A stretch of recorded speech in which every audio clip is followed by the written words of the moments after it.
Hello, Vol Nation. Welcome to another episode of Believe in Tennessee Football. I'm your host, as always, Kyler Curvison. Bacon. We have another amazing podcast today. We went to practice, and we're breaking down the offense.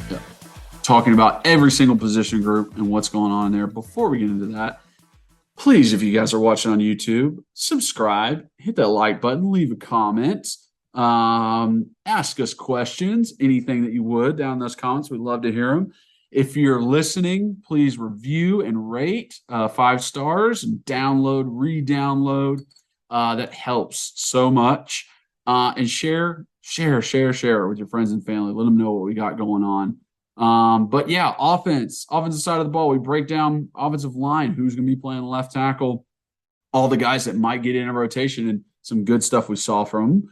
The huge depth in the wide receiver room and who was standing out to us during practice. The quarterbacks, we talk about Hendon and obviously the status quo that he is holding. Hendon for Heisman, let's hope for it. And Milton as a leader as a second string quarterback is pretty impressive. And then the running back room, everyone's concerned about with Whitehead going down and who can replace him and who do we think is the next guy up. So great podcast. Let's jump into it. By the game. Snap. The kick is in the air, and the kick this time is no, sir-ree. No, sir-ree. Final score. Tennessee 20, Florida 17. Pandemonium reigns. Loads up, fires long for the end zone. The pass is going to be caught by Tennessee. Tennessee wins! Caught it by Tennessee. Jawan Jennings. Jennings makes the catch in the end zone on the Hail Mary. Down at the 35, to the 40, to the 45, to the 50, to the 45, to the 40, to the 35, 30, 25, 20, 15, 10, 5. What did he do? All he did was score. Joey Pence, touchdown on play number 1. All right, so before we get into the podcast, we got to shout out our number one sponsor, betonline.ag. You guys know I say it every podcast. It is the place to go for all your betting news and odds and sports, everything. This is the place, okay? With BetOnline, you get the most up-to-date fighting news. You get to bet on MLB games going on right now, NFL.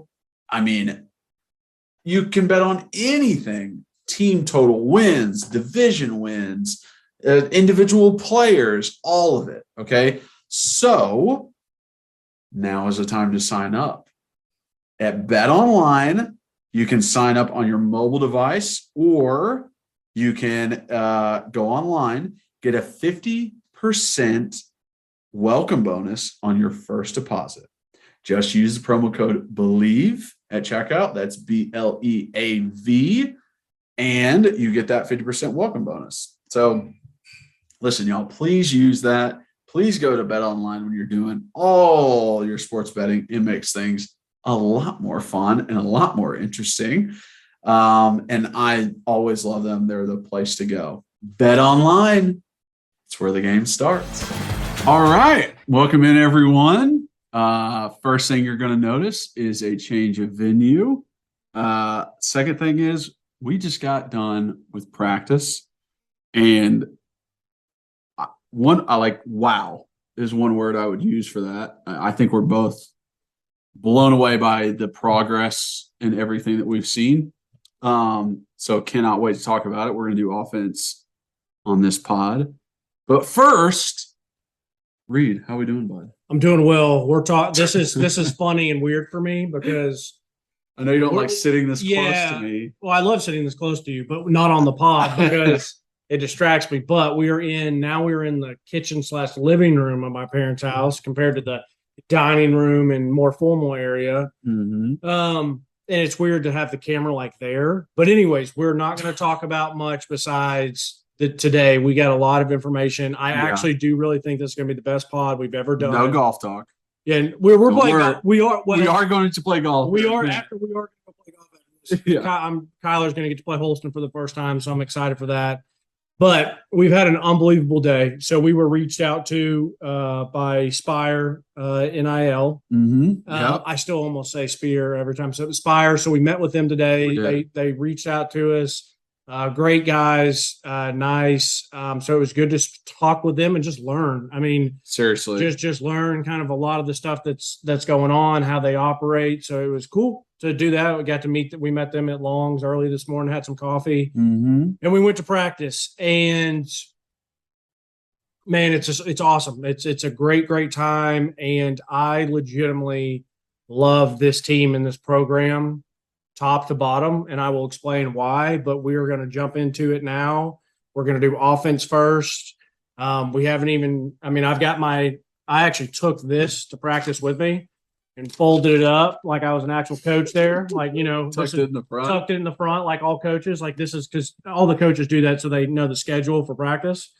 But I would refer to this because it had my notes that people asked from YouTube and Twitter to just keep me – reminding, but I also had a bunch of players on here with the different numbers because I wanted to make sure to check different people. But anyways, let's get this started. Let's do it. Let's just go ahead and talk offensive line first. Okay. You want me to go ahead and get my rant out of the way? Go ahead and get your rant out of the way. And also, Kyler, I in my opinion, I think the offensive line is for me personally, one of the biggest question marks of the entire team, and obviously definitely the offense. But go ahead and let's hear what you have.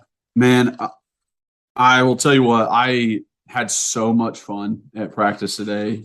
I actually got a chance to help coach some of the offensive line. Like when they were doing one-on-one, some of the guys like realized who I was. I've met some of them before and asked like, hey, what do I do on this push-pull? Like what did you see out of my footwork? And first off, for them to ask is already just like, yes, thank you.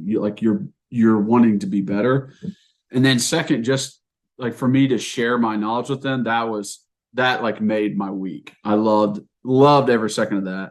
But dude, like I don't have a worry about this offensive line. I really don't. Like I do think these guys are who we want out there. Now the big question is left tackle. And right now, that is Jeremiah Crawford, which we've talked about before, and Gerald Mincy. Gerald didn't really get a chance to practice in the spring. He had a little ankle, but now he's back in there practicing, and Buddy is killing it. I mean, he's giving Jeremiah a run for his money. It is definitely a competition. They're both getting first-team reps, and it's, whoever can come out on the end as that left tackle. I mean, I feel good no matter what. I think they both had very good practices. I think they both have very good technique and footwork when they're out there. So I'm not worried about that. But like I said, the rest of this offensive line, all the way over. Darnell Wright is a beast. Absolutely love Darnell. Spraggins is a wild man and does not give a crap about anything out there, which we will talk about. It's nice to have one guy like that. Yeah, one guy. Cooper is smart. He understands the game. He understands everybody else's roles in their positions, and that's what you need out of a center. Cooper's not the biggest guy in the world. I wouldn't say he's the nastiest guy in the world, but I do think he is like a bell cow for them, like a leader on the offensive line. And then you got Jerome over at the other guard, which is, just Mr. Consistent. Awesome football player, even better guy, and great leader. I think that whole O-line room looks up to Jerome. Like he is a leader of that room. So I feel very, very good about the offensive line. And then just seeing other guys progress, like Messiah Reddick, I saw some really good reps out of him. I saw some good stuff out of Grant. Sometimes he gets a little head heavy and leans a little bit, but that is something that taller guys struggle with. Addison Nichols is still a very good player. The one thing about him, though, is he's playing out of position. He is not a center. He should be playing guard, maybe tackle. I would most likely say guard. But him at center right now is really just to get him more knowledgeable, more prepared for in the future when he does play other positions. And he will not end up being the center. Like it to start a season, he wouldn't be the starting center because they want him at guard, but he might rotate in at center because he can snap and he is smart enough. But I think he is more of a guard, even in his technique. Like he's never played center in his life. He's always played tackle in high school. It's like, okay, well, sometimes the technique, sometimes the learning curve is a little bit once you move inside to that position. But man, I just absolutely loved it. I love being around the guys and talking with them and talking technique, different experience. I mean, Dane was talking to me too. And Dane has been moved to the right side. He's playing more predominantly right, behind Darnell. And that's fine. And I even was talking to Cooper about this. Like, guys don't need to worry about being second and third string in a lot of positions. In the offensive line, if you're the 6th, 7th, 8th, 9th guy, you'll definitely get a chance to play. Someone will get rolled up on. Something will happen where you have to go in for this team. So just be ready for your opportunity. And it's the same thing with Lanith Whitehead going down. It's, hey, you're like whoever that third back is going to get reps. And I'm so excited for this offensive line and what they can do. And I think again, this offense is just going to be so dangerous. Like it's insane how good they are. Okay. So first off, I thought it was hilarious that I did turn around and see you talking to Dane and giving him some pointers. But just for the people that can see, as I turn around and, so I'm standing, I turn and I just see Kyler here, showing and getting up into Dane. And you got it. Hey, when someone does a push pull, you got to get your hips involved. Right, you got to get your hips up there. So, but it was great to see you do that. It's so nice because now this is our 4th time. Every time we're there, they end up around you, talking to you, and that's great to see. And I think you're the greatest players in the world. I love you, but it's nice to see you were an all SEC offensive lineman. So it's not like you were just even a starter for only maybe 1 year. You're a good quality football player. And so it's nice to see. And then when you were talking to Gerald Mincy at the end and just hearing what you were telling him and stuff, which I agreed with what you were telling him. Not necessarily that I know offensive line play, but how you were explaining what you explained to him, make it your own. Make it your own. No one has the exact same set as an offensive lineman. You're not going to copy someone else's technique necessarily.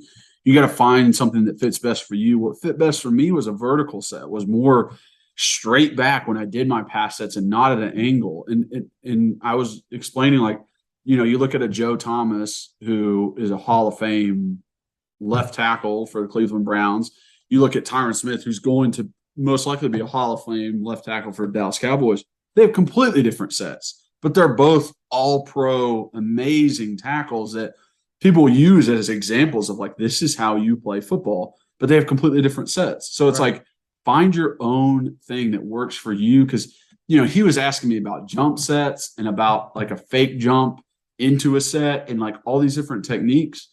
And sometimes that can bog your mind down and get you thinking too much. I'm calm down. You be patient in your set. You figure out what works best for you, and you're gonna be totally fine. And I love that out of Gerald because he was very much open for any kind of knowledge that he can gain. He was very open for it. So it makes me feel good that even if he is the 2nd string left tackle, he's still a good quality football player. It's like I'm sitting here right now watching guys putt on the green number 13 and just think of golf. There's so many people that get so technical with golf with it's just and I get it. There's a lot of techniques that you have to have. And there is what some people would call the perfect swing. And, but then there's so many ways to skin a cat. And I'm the type of person personally that if I'm thinking too much about something, sometimes you just got to go be an athlete, and sometimes you just got to let it go. And so that's why I liked how you explained that to him. Gerald Mincy is a large man. It is good to see that on this offensive line. And I was happy that we brought up because I didn't necessarily poo-poo on Messiah Reddick, but like I wasn't very impressed with his film. I mean, you weren't like excited. Yeah, and I was like, who are these people he's playing up in Michigan? But the kid, and he was a late ad, but I got it pulled up here, 6'5", 335. He looks every bit of it. Like he was one of the guys, and you guys are going to hear throughout the pod today that there's some guys that we see and we're like, they look good. They're much bigger than we expected, moved well. And there's some guys that they did not look as big as we thought they were going to, or like it wasn't what some of the people say. Yeah. So for me to wrap up on the offensive line, it's a lot of status quo with, let's see who's at left tackle. I heard Coach Golish talking actually on the radio a couple of days ago, and he openly said, he's like, hey, whoever loses the position to not be – I don't know how he exactly said it. I don't think he said whoever loses the position, but he says whoever the sixth man is the sixth man. You're going to be our swing guy. So it's still a very important position.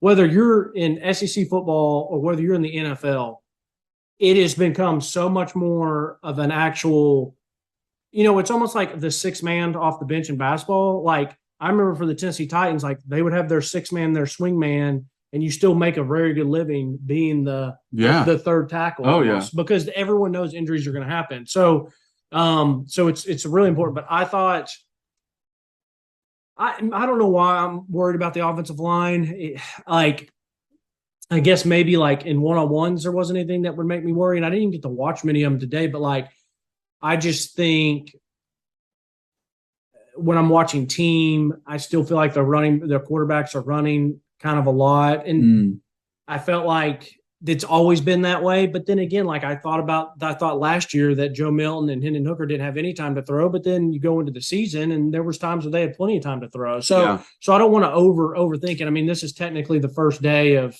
full pads. Right. Yeah, exactly. But I will say this, and I do like the makeup of the guys on the offensive line. Now, does that mean that that's automatically going to make them blue chip players? Not necessarily.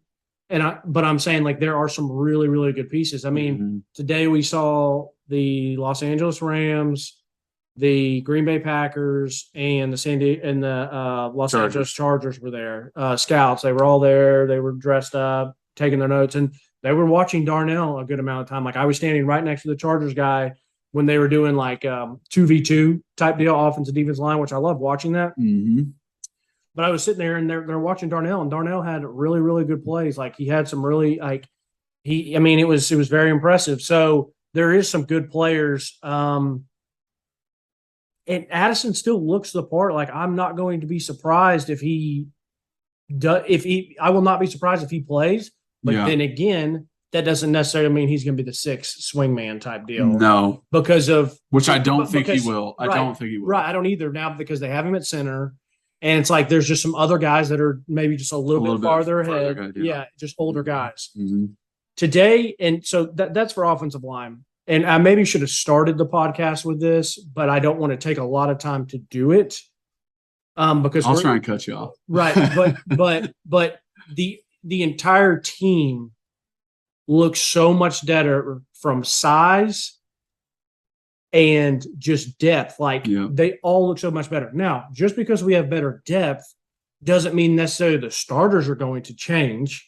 Yeah. So the team can look a hell of a lot better and still have the same record as they did last year by maybe 1 or 2 wins difference.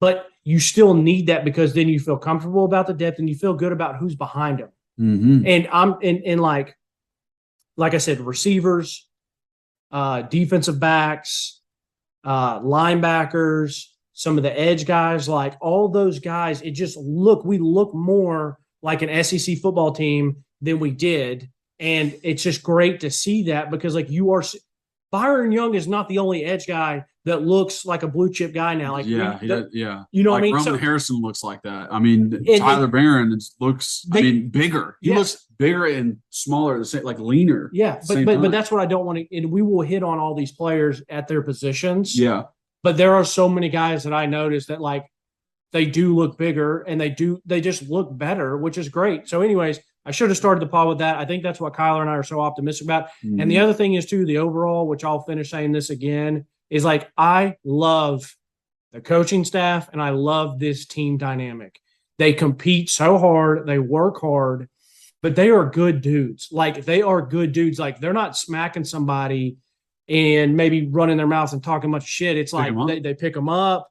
They might tap them off like, yo, like, sorry, I didn't mean to do that. Like, it's just a very good vibe, and it's a very good culture. Yes. And I think that is what really matters most. And then you obviously add the blue chip guys and you add the players as they go. Anyway, sorry, I should have started the pod with that. But anyways, so offensive line, I'm not going to get too worried about it because I felt like the quarterbacks were running for their life last year, but then going into the season, we still had a very productive. Exactly. And it depends on what period you're in. Like, if it's third down period, it's like, all right, well, the D-line's just pinning their ears back. They're not worried about the run. If it's 2-minute drill, they ain't worried about the run. They know it's past. So it's like situations like that. And, once you get in a game, say it's a 10-play drive, by play 7, the boys are tired. Right. The D-line is tired. And it doesn't matter if you pass or run, you can move them against their will. Like, that is a part of the game that really affects it. So I never want to take too much away from one certain practice, because I know I've had bad practices.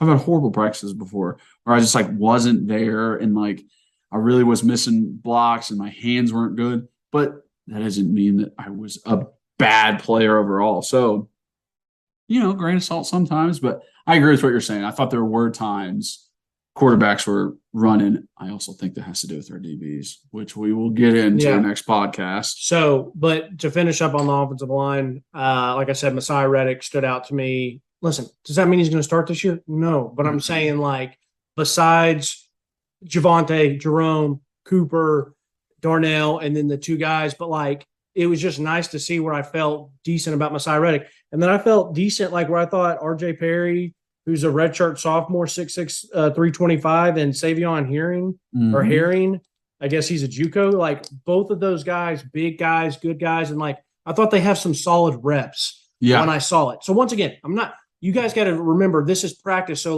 we're not sitting here telling you these guys are going to be the starters. I'm just saying it was good to see these other guys have good reps, good plays. Yeah, you're saying after knowing that they are the third string guy, to see some of the highlight plays they made, you're like, oh wow, that was pretty good for a third string guy. It's just I like that. I like that he's able to perform in that way, even though he's not a starter. And they can work their way up. Yeah, and they can become the starters that we need. So right. Okay.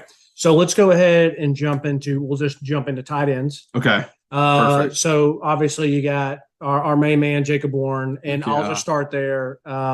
We both love Jacob. Jacob, man. Talking to Jacob again today, talking to Jerome Carvin again today, absolutely great leaders, great young men, guys that I would have loved to have played with. And just guys, I'm not that much older than them, but still guys that hopefully one day, if I had a son that were either of those two guys, just the way they act, the way they carry themselves, the way it's just great. And so I loved, getting to talk with them, see them, and talking to Jacob. And there was a fight today at practice, which we'll talk about. But Jacob is one of the first ones to get in there, try to break it up, and there a little bit of fighting is a good thing. But ultimately, it's guys, we're here to get better. Take that immature shit somewhere else. Yeah, because it just takes away from hey, you just wasted 2 minutes of fighting. You wasted time on the next drill because coaches are yelling at you about the fight where they could be teaching you things. So it's just you're wasting people's time. You're also could get hurt. Someone could easily get hurt in a random fight, in a random pile, all that kind of stuff. So that's why you don't want to do it. In no way are you hey, the violence that we are enduring is bad. You're violent when you're on a football field. So things happen like that. But it got taken care of. Fight got broken up, especially in O-line, D-line. Byron Young was part of it, and Jackson Lampley got broken up. At the end of practice, Byron Young, breaking it down, steps up. Hey, guys, I'm sorry about that. That was immature of me. You know what? We need to get better out here. We need to be a team, and I shouldn't have reacted that way. Jacob Bourne immediately bringing up everybody, breaking it down. It's not just Byron. It's everyone. Everyone be smart out there. Don't Don't let this shit get to your head. You can actually hurt people out here. So let's be smart. We're a team. This is what Jacob We're all said. together. This is what Jacob said. Yeah. And breaks it down. And that's the end of practice. And it's like, okay, what a amazing, mature way to end practice. And I talked to Hype after. I go, listen, that was the most impressive thing, because when I played, it was like, we'll take care of it in the locker room. Which like sounds cool and tough, but it's just immature stuff. It's just immature, yeah. We're here to win football games. We're not here to fight people. If you want to fight people, go to UFC. It's people that want to throw fists without helmets. Yeah. They're just like, they just want to throw fists. That's all they think about. Yeah. And it's like, that's not literally does not help in any way. Yeah. And so I know we're talking about tight ends and we got distracted because Jacob was like he said after Byron Young spoke. And I'll say this, like during that scrum, you know, it was a good little scrum. Of course, Javonte had just went bulldog, which is exactly who Javonte is. He just came in and absolutely cleaned it out. And then Jacob came in and blocked. But I mean, Coach Hyatt, man, like he doesn't yell much. There was a couple times today, but he yelled. He got in there to break it up. He said, "BY, come on, like stop that!" And he yelled at the offensive line, and it broke up pretty quick. Yeah. But it was nice, though, because when BY stood up today, apologized to the team like the outstanding young man that he is, Coach Hype said, hey, it ain't only on BY. Like, this is a lot of other people, and I'm happy that he said that. 6'2" to 10. And I love that, man. Like, I would love to play for a coach like Coach Hype because, like, he got on him in practice. And he didn't, like – it wasn't like he demeaned him or anything. He just said BY. Like, he yelled it to him, but he's like, BY, you're better than that. Like, you know, and then after he, you know, kind of does the hey, it's not just you. Like hug up on you in front of the team. And so it was great to see. Anyways, back to tight ends. I'm telling you, Jacob looks even bigger than he did last year. Like it looked like he's filled out more. Yeah. He moved well. He had some really nice catches that I saw today. There was one where the quarterback started to roll to the right. Mm-hmm. Jacob kind of broke his right off game. Obviously, he's huge, so he uses his good range of motion and his radius, makes a good catch, feed inbounds. Great. Mm-hmm. Had a couple good blocks that we saw on a couple of the different drills. He had some good one-on-one blocks at a drill. They set up where it's just linebacker, tight end, and a running back. And you're just blocking, secure in the block for the running back. He had some good ones there. He also had some good pulls from the backfield. They're doing run scheme, and it's, you know, whole offensive line and whole defensive line and linebackers, no wide receivers out there, you know it's run. And he had some good pulls blocking up on Jeremy Banks and like pushing him out of the hole. And it's like I just can't say enough good things about Jacob. I really can't. I can't either. I love the kid. I just am rooting for him, and you know he's gonna get mic'd up tomorrow, so I can't wait for that to come out. That'd be nice. That'll be cool. fun. That'd be cool. So anyways, the other tight ends like Princeton Fant. I like Princeton. He's just a good senior, and what I mean by that, I don't mean just because his year's a senior, but I'm saying like just a good veteran to have. I thought he had some nice plays today. He had a really nice play. It was one-on-one, good versus good. He went up against Tank McCullough and put a little move on Tank and caught a seam route, and House called it. And yeah, that was my favorite thing after that was like Tank went to Tank didn't get mad. I mean, obviously he was frustrated and annoyed, but like he didn't make excuses. He didn't get mad. He came over to one of his coaches, was talking about something. Well, Princeton Fant stops and they talk about something together because he was talking about why Princeton made the move compared to where Tank was like with his alignment. Mm-hmm. And a lot of times people don't understand, but when you're back at safety, like an alignment is a big deal. Well, all of football, an alignment's a big deal, but for like offensive line or for a safety or for a DB, like if you give one of these good athletes a one little inch one way, they'll take it. So It was cool to see that. But Princeton's a good player. It's great to have him back this year. I was happy with what I saw. The younger guys. And then so what I will say is Charlie Browder. Yeah, Charlie Browder. 44. Like big kid, tall kid. Yeah. And it was good to see what I saw. And what I mean today was like it was nice because I'm not going to be surprised if he plays. Yeah. Because like if he gets reps. Right, because he is a younger guy, but like he's a good body. He had a great sideline catch from Joe Milton. Really, really good ball by Joe. Yeah. Hey, it was a deep ball. It was a good 40-yard throw. Good ball by him. And what a great catch. Yeah, it was by Router. Like it was like over the shoulder. Defender was all over him. He made an incredible catch. Right. So it was good to see. But yeah, he's got that great tight end body. I think he could put on more weight, honestly. Oh, like because he is 6'7". It's like this guy, he's 250 now. That's like he could be 270, and I still think it would be fine if it's muscle, but I still think it'd be fine. Yeah, he just has a good frame, and he's still got plenty of frame to put weight on, but made some good catches today, good hands, good quality, tight end depth. And I don't know how great his blocking was. There's a couple, it's just kind of whatever. But hey, that's fine. He's still younger. Learning. He's a younger guy. That's the one thing tight ends do not know when they come to college. Like, you don't pay attention to that in high school, bro. If your line coach isn't working with the tight ends, if you're a good tight end and you're catching 15 touchdowns a game in high school, but the other thing is, and like we're not trying to blast people or anything like that. And if he's a good young kid and he knows that he needs to get better and work on it, but like I haven't seen Alex Golesh tear into someone's ass like I did today. And I think it's just because he knows what he needs to get, but it's Miles Campbell, who's redshirt freshman. I remember he was a pretty big recruit coming out. Yeah. He's a good sized kid, a little bit shorter than the rest of the guys, but he's thick. He's a good sized kid. He looks like a Princeton fan type, but they were doing a drill, which is one of my favorite drills to watch, is they have trash cans set up to represent offensive linemen, and you have running backs and tight ends stepping up to pick up blitzing linebackers. And it's a great, great thing to watch. It's different than the one Kyler was explaining earlier. Yeah, that was more run. Right. Yep.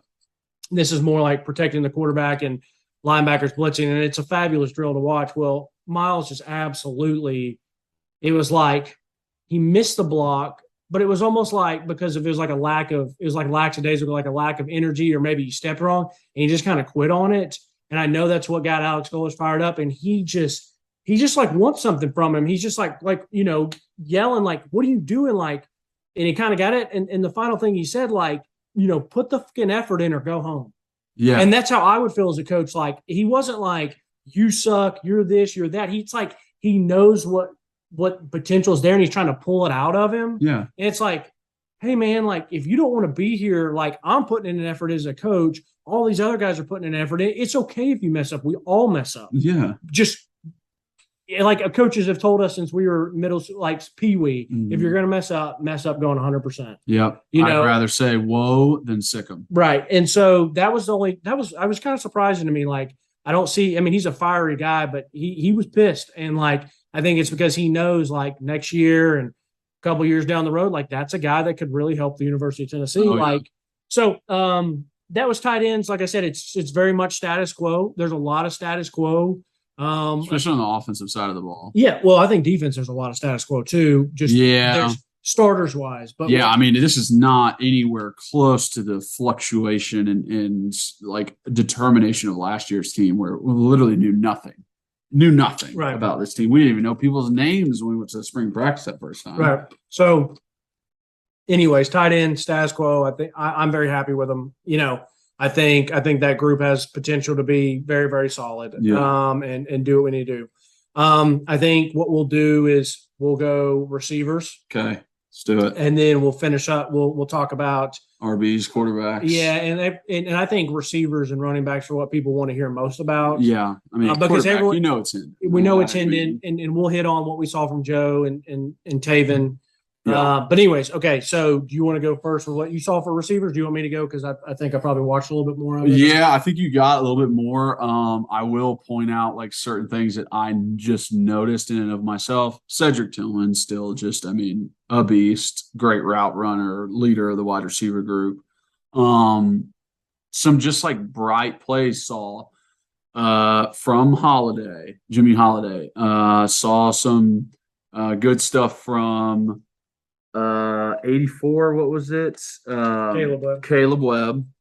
Saw a great reverse with Squirrel. He's so much faster than you think he is. And I just like the amount that they competed. I thought it was great. And we'll talk about this more when we get in the defensive podcast, but their job ain't easy. These wide receivers are not going against scrubs. They are going against very good players out there on defense. So it impresses me more when they can get open, when they're able to do stuff. And dude, some of the just schemes and route running combinations that we have makes it look so easy to pick apart. Yeah. Yeah. Which I love. Yeah, absolutely. Absolutely. And it's a lot of the same stuff. I mean, you're going to see a lot of the same routes where we're either going to hit you deep or we're going to fake like we're going deep. And Cedric's going to put that foot in the ground and it's going to be a little out route, or we'll hit you with just a basic hitch or whatever. So for receivers, follow along with me. It's a lot of talking here, but I'm going to a lot of guys. But I'm going to try to give you guys exactly what you want. I watched the receivers and DBs a lot today. I watched a lot of linebackers. Okay, so receivers wise, it looks like the starters, and guys, you have to take all this with a grain of salt because of how early it still is. And true. And this can change. But when first group was out there, I know you guys care about this stuff, which ultimately doesn't matter because there's going to be plenty of guys playing, but it was Cedric Tillman. They did, all you guys love him. They did have Jalin Hyatt in the slot. And then on the opposite side was Ramel Keaton. Now, whether that's just today or whatever, I like Ramel Keaton. I thought he had one of the best catches I've seen in my 4 practice being over there today. Yeah, so I didn't get to see this one. I had to tell Kyler about it, but he goes down the sideline. Do you remember who he's going against? I don't, but he was going down the sideline. It was very good coverage. And he doesn't stop to jump to make a jump ball. He goes off 1 foot. And so if you're watching me here, the DB's right here on his hip pocket. It's good coverage. He leaves, goes up, catches, kind of almost a little bit over him like a moss, and comes back down. And like Ramel's he's skinny, but like he's a longer, like rangy guy. And I just thought I said, you know what? I said, people don't even talk about him. I mean, hell, I told Kyler about it, and he's like, yeah, I didn't even think much about him because you hear so much of the other guys. Yep. Am I sitting here telling you that he's going to be, an 800-yard receiver this year? No, I'm not saying that. But like, I'm just saying like, they had him with the ones. He led a lot of the drills off with him and Cedric. And like, I think he's going to have a really good chance this year to have an opportunity. And I was happy with what I saw. Before I start diving into more of the actual individuals, there was a lot of balls on the ground today, which, and it wasn't just one person, it was multiple people that had some drop balls. There were still some nice catches, but like ultimately that still doesn't bother me because I don't think that's going to be an issue for the entire group. I think the entire wide receiver group is very talented. I think there's a lot of options back there. I know everyone loves Jalin Hyatt, so we'll talk about him. Like, I've been to 4 practices now. I don't know the kid. I've never talked with him. Everyone wants to talk like he's a lot more mature and all that stuff. And he might be. Like I said, I didn't talk with him, but it looked like he was very much the same player that I've seen for 3 other straight practices now. Like, there was nothing about his demeanor that necessarily looked like changed. And granted, like I said, I'm not talking bad about him. Like, the coaches are going to know better than I do. Like, all that different stuff. So if they say he's a different player, great. I'm just saying it didn't look much different to me. And he had a one-on-one where he goes up. It's not necessarily a dig. It's not necessarily a post. It's almost like a climb route. He makes a good catch and he houses it. I'm like, okay, great.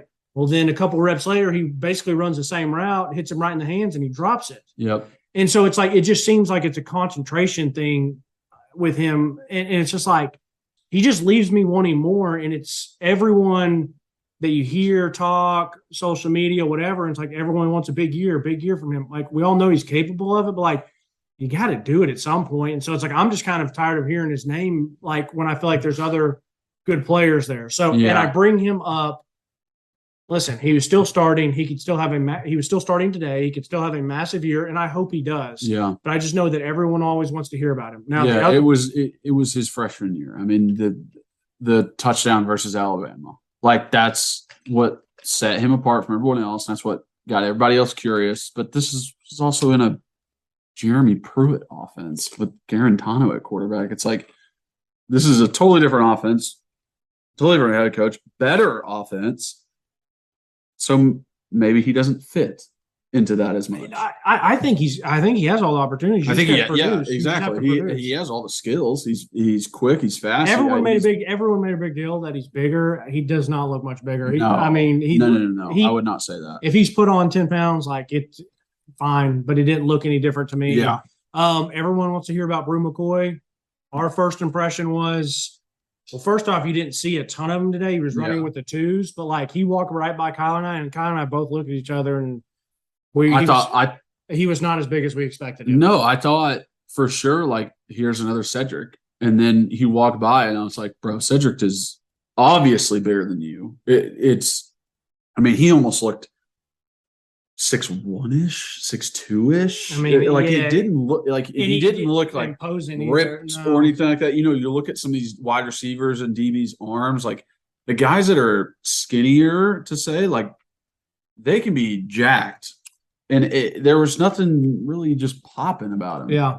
Yeah, that's exactly what I thought. Like, not to say he's not going to be a good player. Yeah. Not to say that he can't help us. Whatever. He's, it's still very early, but he just walked by us and I looked at Kyler and like, I wasn't like he wasn't imposing. It wasn't what I was expecting. There just wasn't much pop there. Like, it's like that's him. Yeah, exactly. Yeah. It's like, that was the kid that was the number one recruit in the nation. And I get it. That was years ago. So like things can change and stuff like that. And could he still help us out? Sure. But like, there was not one thing today that I saw, whether it was in one-on-ones, team, anything that made me go, wow. Not one thing. And I didn't say wow when he walked by me his size. Like it was very it felt very average-ish. Yeah. Like I was expecting 6'2", 210, 215 and looking big, but it's not what I saw. And I can't really comment on anything else because like I said, there was not any routes or catches or anything that I was like, oh, that was impressive. And he's not running as many as everyone else because he's new. Right. He has another offense as well. So those were the two that I know people ask about all the time. Other person that everyone asked about was Squirrel. Listen, I was a big fan of Squirrel when we signed him. He's what I expected. Like he is smaller and a little bit and he's a little bit smaller, but that's what he is. And like, I just think like, I just watching him, he just seems like a dude that just handles his business. Like he's a freshman, but like he just gives off this aura. And this is me just like reading a book, which we all know you can't read a book by its cover. Don't judge people. Like I haven't talked with him, but like the kid just seems like he's just there to like play ball, practice hard, be good, be competitive. I want to come here. I want to win. And then, see what happens after that. But like, yes, he is fast. Yes, I think he's his speed didn't blow me away, but then again, I'm not up there guarding him or chasing him. So, but I was happy with what I saw. He had a nice one-on-one rep, but I just liked what I saw out of how he carried himself more than anything I necessarily saw on the field today. Yeah. Like I said, I love Squirrel when he came in. I love Jimmy Holiday. I love, like I said, I like Ramel Keaton. I think Callaway was out there. He was definitely Jimmy Callaway was in the mix. I think he still has like people want Squirrel to be what he can be, but like I still think if Jimmy Callaway has an opportunity, like he can still be a guy that's a home run hitter. And I don't mean necessarily a home run hitter taking the top off. I mean like hitting him with a quick slant or a quick out or whatever, and he houses it like he did against Pitt. Like this wide receiver room is just really, really deep. Is there one guy besides like a Cedric that I think is like a blue chip stud? Maybe not, but like there's a lot of good quality options there for this coaching staff. Yeah, this is definitely not 2012 Derrick, CP, Justin Hunter. And that's fine. And it doesn't Zach Rogers. It's not all of that. And that's completely fine. Yeah. We're here to win ball games. We're not here to, I'm saying like we're as fans, like we want them to go to the pros and stuff like that. But like, I'm talking as if like, what does this coaching staff have and the fact of to help them win ball games compared to who's going to be a pro or not right now. Exactly. And I don't want to mess it up because I did like his film, one of the best as coming out. So I think instead of Chase Nimrod, I think it's Chaz Nimrod maybe from Arkansas. So I don't want to mess up his first name because I heard someone call him one thing, but like he had a very, very nice catch in team. He had a good play. Like I was happy to see that. Once again, I'm saying like what I saw good. That doesn't necessarily mean he's going to be starting and playing a ton. Yep. I'm saying what I saw was good. I thought Caleb Webb had a nice He's a big kid. He had a nice, impressive like DB blanketed on him Right. catch. Yeah.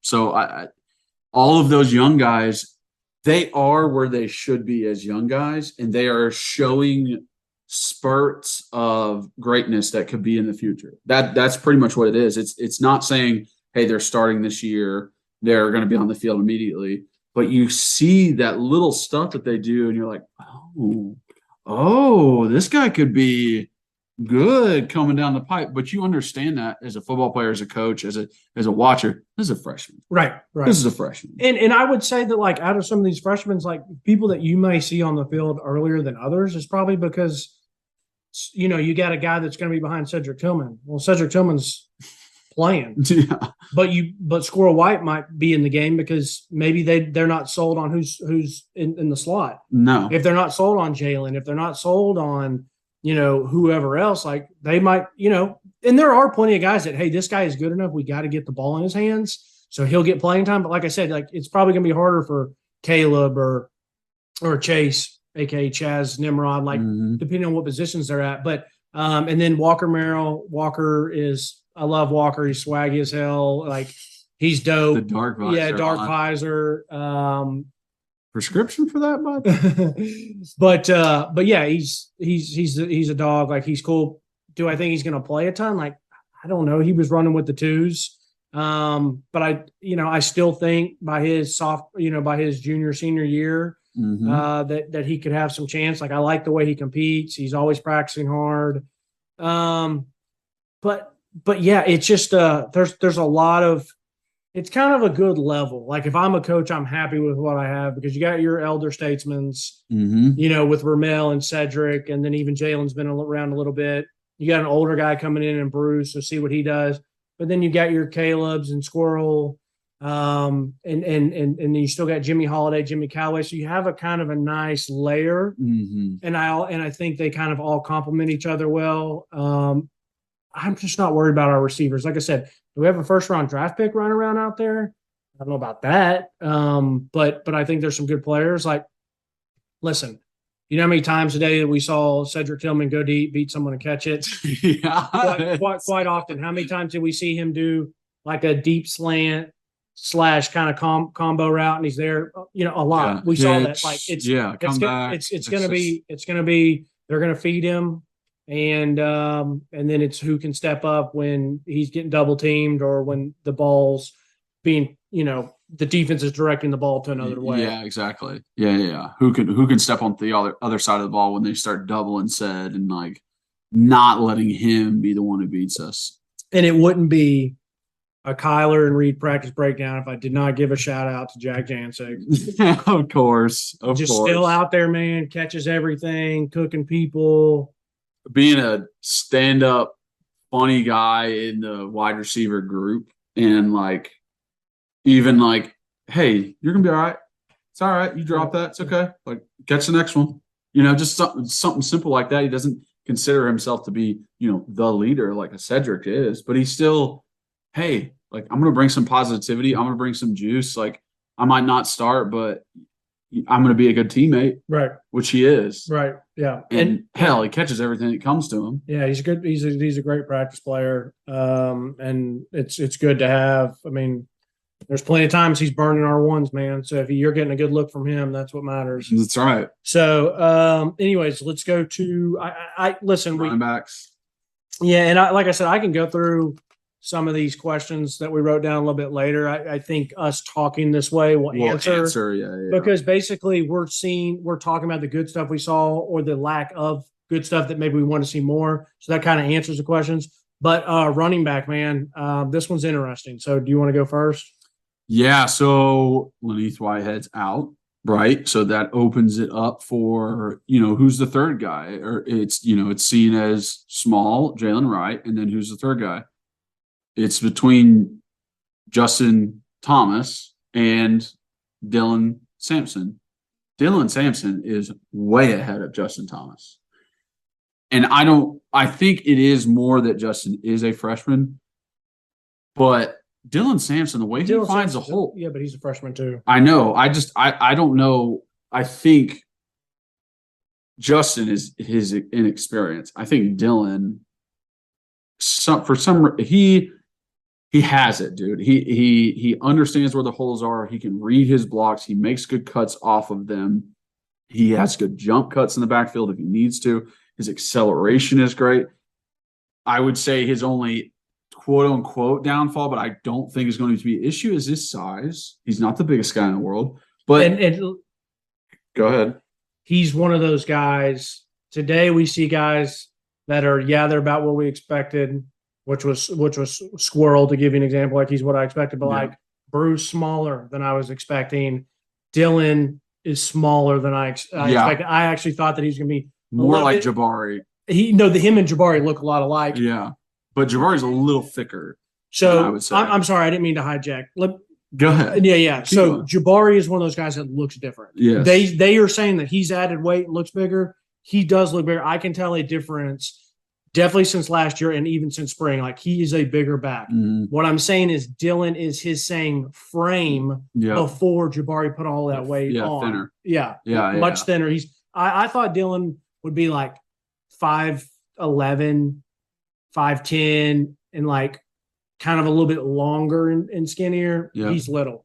He's He's shorter, and anyways, continue. Yeah, so he's little. And with Justin, everybody was so excited about him and his size, and he is a thick running back, big, strong looking legs and arms.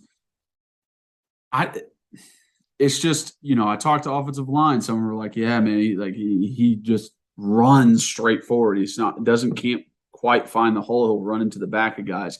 And then, just watching some like blocking drills, he's like timid. He goes backwards, not forward, to actually block the guy in front of him. And I think it is just being a freshman and like you not knowing what to do or being inside your head can make you timid in a way that like you're not a timid person. Yeah, he's not scared of contact. He's not scared of contact, but the fact that he is like, wait, what am I supposed to do here? How am I supposed to do this? Where am I supposed to fit my hands in this block? Or wait, whose hip am I supposed to follow on this? Which side is this going to? That kind of stuff gets in your head. And then you try and slow down so you can catch up in your brain. And that's where you see it, where it's quote unquote soft looking, but I would not say he is a soft football player or that he won't be a great running back for us. That doesn't mean that. And I don't want people to take it all the way there that, hey, like he's never going to play. He's never going to be good for us, all that kind of stuff. It's just, he is not there yet.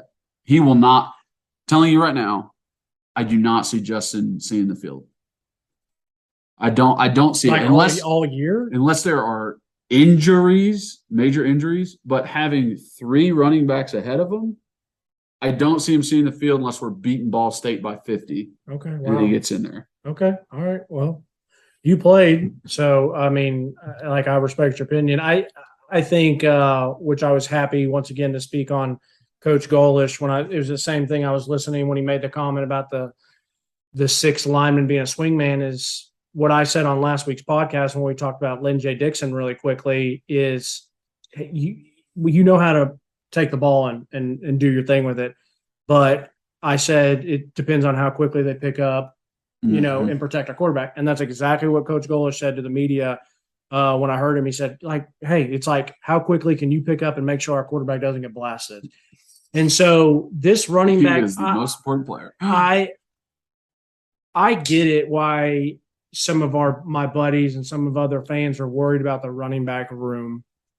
I get it. There's not a guy who's just a dog. Like, we don't have a guy that's going to be a, or we don't even have a guy that's probably like a 2nd or 3rd round draft pick, 4th round, whatever. Like, I get that. And I know people still love Tyon because he was a home run hitter. I'm just, and maybe this is a bad thing, but like, I'm still not worried about receivers and running backs in Heupel's offense. Like, I'm just not there yet. Like, do I want a difference maker? Yeah, I would love that. But today, I mean, Jabari Small looks bigger. Like I said, and Jabari's good. Like, he is what he is. As long as he can stay healthy, he'll be a good productive back. Yep. I didn't even see much of Jalin Hyatt. I actually didn't even notice he was practicing today, so I can't really comment on him one way or the other. I watched a lot of the two freshmen, which was Dylan Sampson and Justin Williams. And like Kyler said, some guys have it and some guys don't. And it could just be that Justin doesn't have it yet because he is a freshman, but like Dylan just looks mature, man. Like it's a compliment to say, like, you know, like I said about Squirrel, like he already looks like he's a junior or senior with how he handles his business, how he runs, his fluidity. Like he just looks good. I thought he had some really nice runs and his coachability, yeah, his speaking with other guys on the field, his talking to quarterbacks, talking to O-line, like that. Those little intangibles is what you're talking about. Yes. And so, yeah, he's just a good player, man. Like I was impressed. Like read his blocks well, nice jump cuts, you know, took off on a couple of them up the middle. So like I was impressed with what I saw. I wish he was a little bit bigger of what I was expecting, but listen, it's not a big deal. He'll get bigger. Like I said, Justin Williams Thomas it's kind of a weird, like good, like you said, like good size, but like it just, I don't know, it just looked a little funky. Yeah, it's kind of the way to put it. Like that's why I think it's like in his head. It's not who he is. Yeah. And then there was I don't even know who it was. There was some other running back.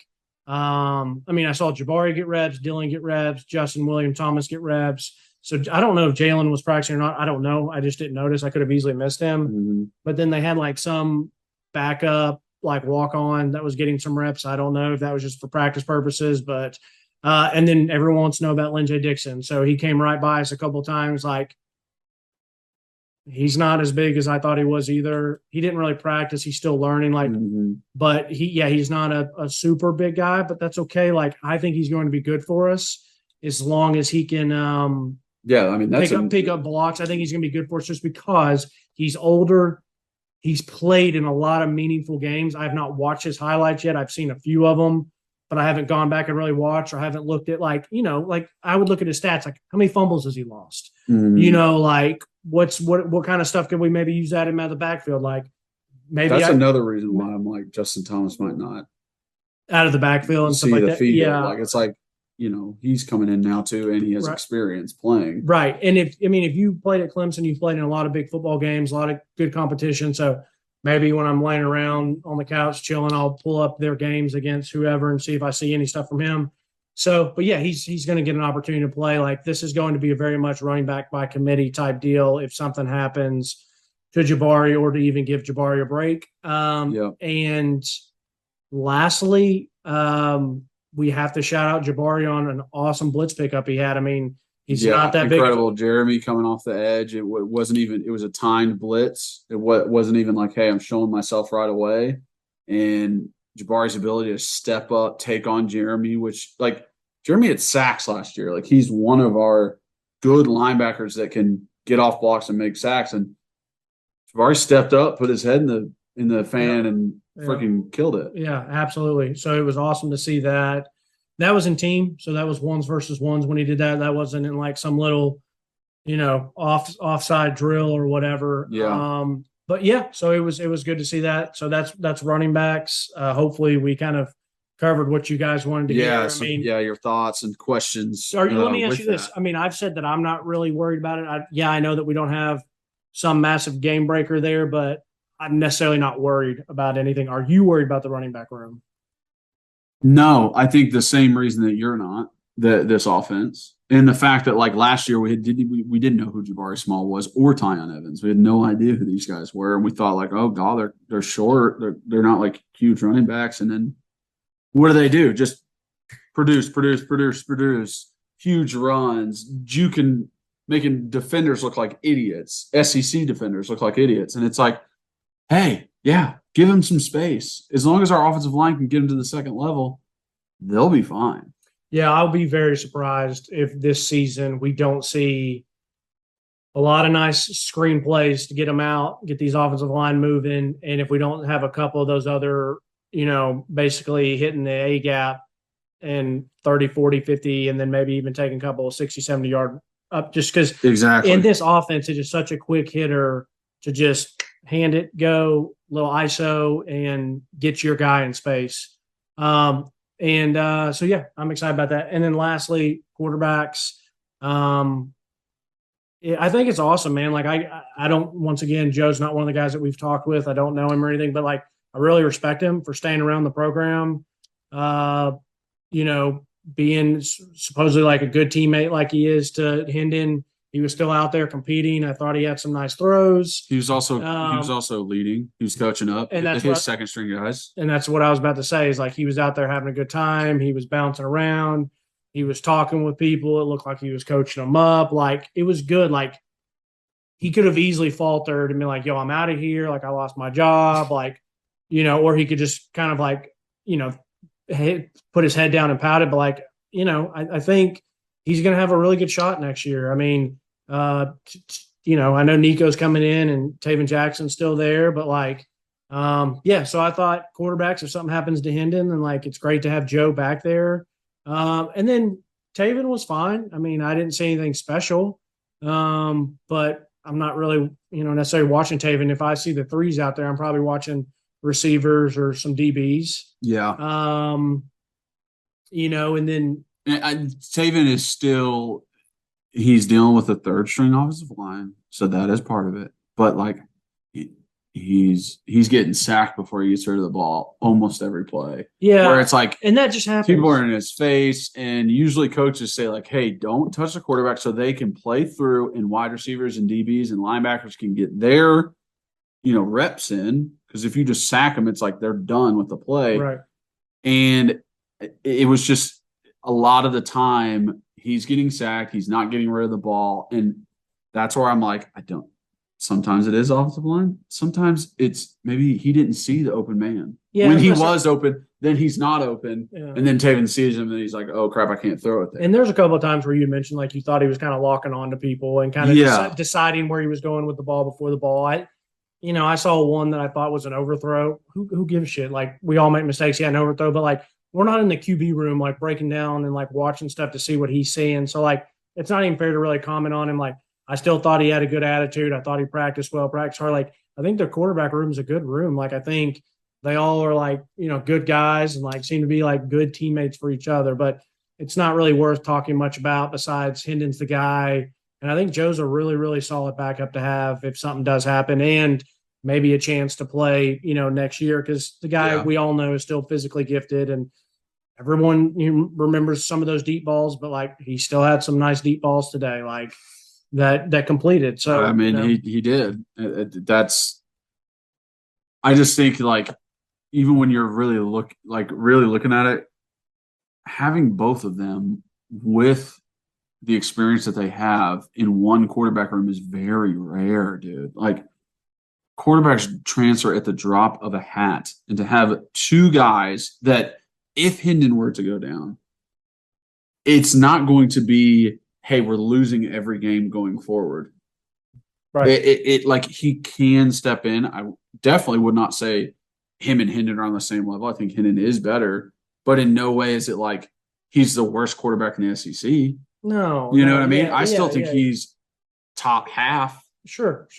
Yeah, I get what you're saying. So that's where I like feel good very much about Milton and his attitude. It's all about for him if he can translate what he does from the practice field to when the lights come on. Exactly. And to make sure that because that's kind of like we saw in practice last year. He was a great practice player. And then sometimes when the lights came on, I'm not going to say he froze or whatever, but like he didn't make the plays. And that's why Hendon was in there because Hendon ended up making the plays. Mm-hmm. So, okay, well, that's offense. You guys are going to see us again. We're going to put this out on a Tuesday and a Wednesday. Yep. You'll hear it again because we have to say stuff. So if people don't catch other stuff, once again, the difference of what we see in just a short time from Coach Heupel, the rest of the coaching staff, like there's not one negative thing I can say.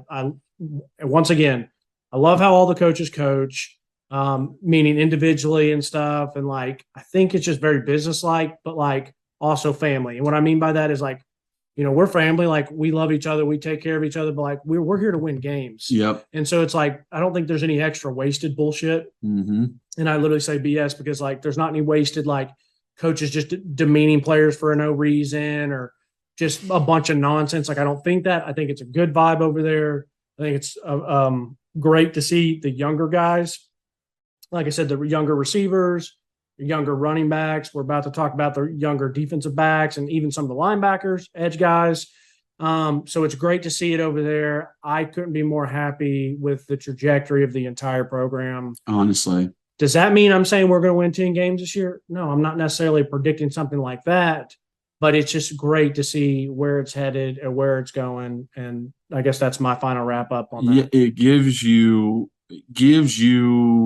confidence for the future. It gives you a good feeling that we are headed in the right direction. We might not be there yet. We might not be at the Georgia and Alabama level at this moment. But we're not. So you can't say we might. Yeah, Don't say we're not. We are not. We can get there. Yes. I mean, with the progress they've made from when he first got there to now, we can definitely get there. And the progress with the NIL. Yeah, exactly. And progress with NIL too. All right. Appreciate you guys watching. If you are watching on YouTube, please subscribe, hit that like button, hit that notification bell. Please leave your comments. If they're not nice, if they are nice, I still like to read them and answer them. So does Reed. So please leave your comments. If you're just listening, subscribe, follow, rate, and review. Please share with friends and family. Let them know what we're doing. Let them know that, hey, there's two guys who just went to practice and they broke down everything on the offensive side of the ball. And they got another podcast where they break down the defensive side of the ball. Tell them. People want to hear about this. So, and then follow us on social media at Believe in Tennessee for our main account on Twitter, at rbacon26 for Reed, at Kyler Curbison for all social medias for me.